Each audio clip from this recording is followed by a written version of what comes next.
Magkakaroon ng big-time oil price rollback bukas. 3 pesos and 5 centavos ang magiging tapya sa kada litro ng gasolina. 3 pesos sa kerosene habang 2 pesos and 45 centavos sa diesel.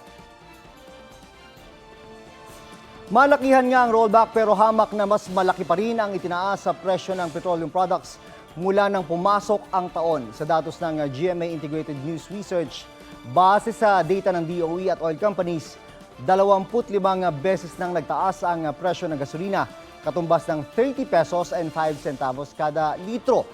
Habang ang rollback umabot lang sa 17 pesos and 80 centavos. Halos 30 pesos kada litro ang itinaas ng kerosene. Halos 24 pesos naman ang total rollback. Mahigit 30 pesos kada litro ang total price increase sa diesel. Habang katumbas ng mahigit 25 o 21 pesos ang kabuang bawas presyo. Samantala, sa gitna ng giyera sa pagitan ng grupong Hamas at Israel, hanggang 4% taas presyo ang naitala sa international market sa kada bariles ng krudo, base sa ulat ng Reuters News Agency.